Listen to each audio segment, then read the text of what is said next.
Just an aside, do these stores try to create communities around these events? Like, is there like a quilting club or? Mostly not, but I mean, a lot of stores will have classes that can actually another way to make money. But there are like things out there like Pinterest, which is a social media thing for making crafts, and there's of course craft movements where people are still getting together and they are creating craft objects. But that's just more like the Johann Fabrics example is more of the commercial side of things and how that's kind of being almost used as a way to make money versus it being an experience. Gotcha. Well, it's like sort of jumping off this idea of nostalgia, right? Because nostalgia sort of imposes a very specific time on the labor that's being described, right?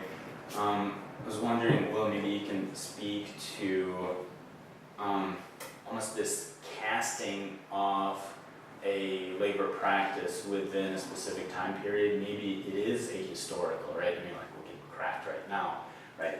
Beginning of the 21st century. But like, how do you think it affects the way that we perceive a specific type of labor practice? I think there's an assumption at work in this concept of nostalgia with like the historical moment that we're in.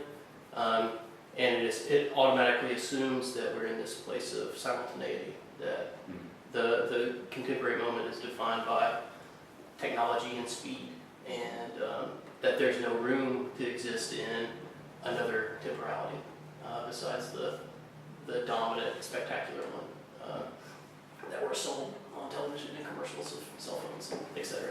Well, mostly the internet now, right? Yeah, the internet, right? Television is very passive. So there's that. The question of nostalgia, there is within those formats, there is this sort of yearning for a time, but the unwillingness to go through the process of weight, of existing in uncertainty. I think like what Colleen's describing with these kits is this need to have this blueprint, or to know what the outcome will be before the process is undergone. Exactly. And I think that's really at work with our sense of time now. We need to know how long this is going to take, and how those units of time are going to be distributed in order for us to feel confident that our time isn't being wasted because our time is so scarce in this time of abundance. So the issue of nostalgia. So speaking to my work, this and the theme of the show, the domestic space, and this kind of connection to a generational time. And I think that's what happens in the home, is this sort of connection to home's past, and family memory is kind of contained within the way that we decorate our homes, or not necessarily everywhere, but I think that that's at work in the way that we create domestic space. So in relation to labor, I would say that in craft, like we're not used to making the things that we use. We're used to those things being ready-made. And sort of in a ready-made society, there's also something that I think resides over craft expectations as well, as this element of utility, and I see this kind of like in craft-based work, this kind of proliferation of precisionism, like the work has to be done in such a way that it exhibits like the masterful efforts of the maker, and in a certain precise way, not in a sense of touch or of sensitivity. It's a kind of exactitude that reflects the exactitude of industrial labor time.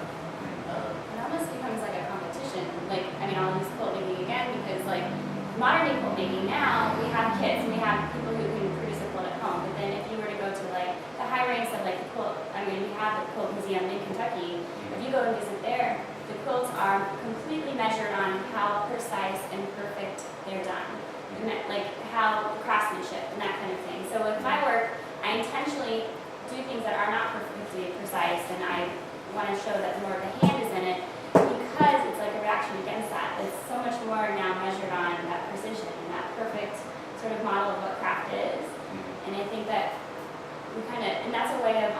gratification, I think, for many of like the artists or filmmakers or craftsmen is that's why they do it. They get that gratification that they did it the best or they did it to that, whatever, however it's measured. Does that make sense? Yeah, totally. So in a sense, whereas maybe 100, 150 years ago we were driven more by utility, like I'll give, ceramic pieces in front of us as an example, right? So is it comfortable? Do I like it? Do I have associations to my grandma who made this? Yeah. Does this have like a little crack that, my sister when she was really small, like accidentally dropped this, and this is sort of signifies that particular family event. But in more contemporary setting, it's like how exact, how light it is, how well is it, weighs. Right? So that's a really interesting sort of. I think the utility there is something that is a really more complicated issue. The way that we think of utility is something, how well it performs a certain function.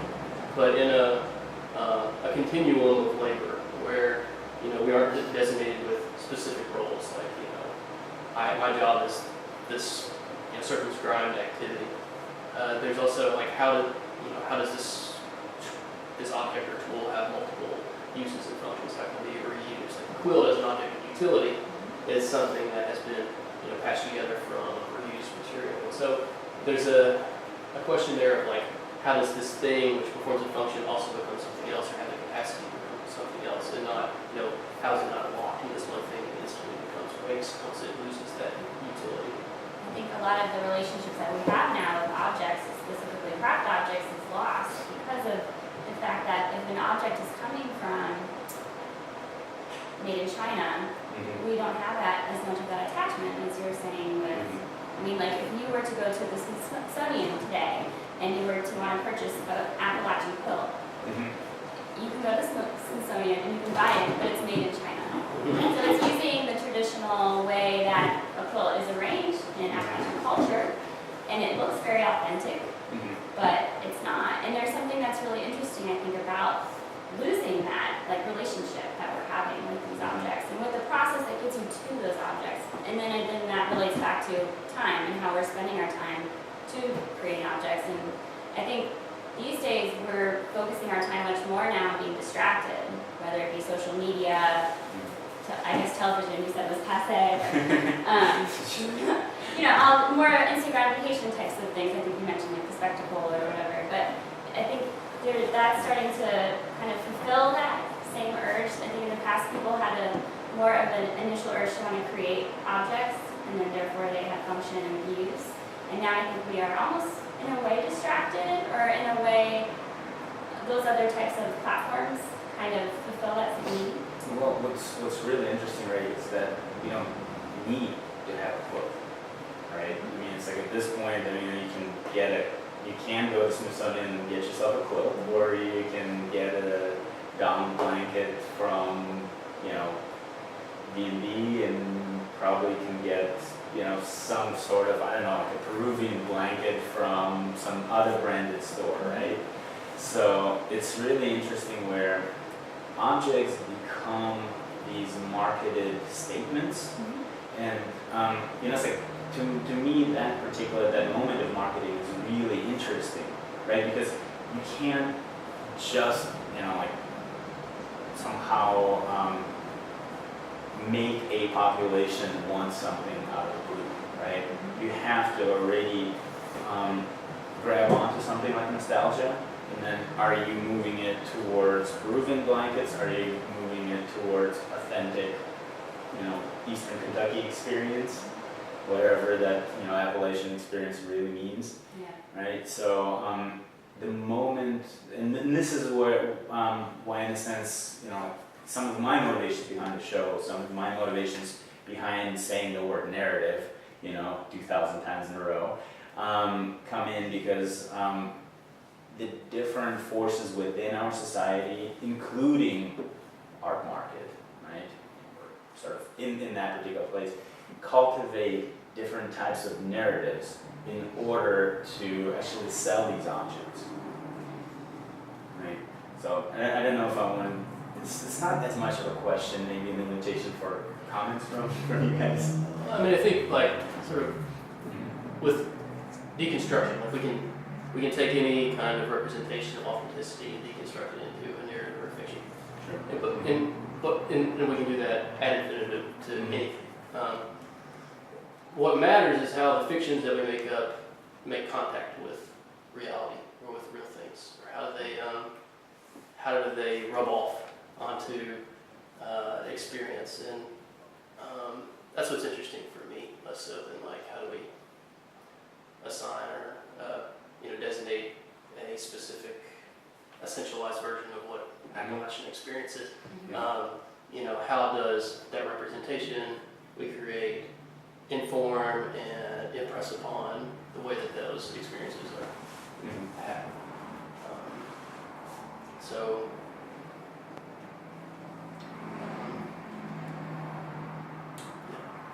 in a sense, like, it doesn't really matter wherever it's a genuine quote from Eastern Kentucky or something that is store-bought, but how do we actually interface with these objects?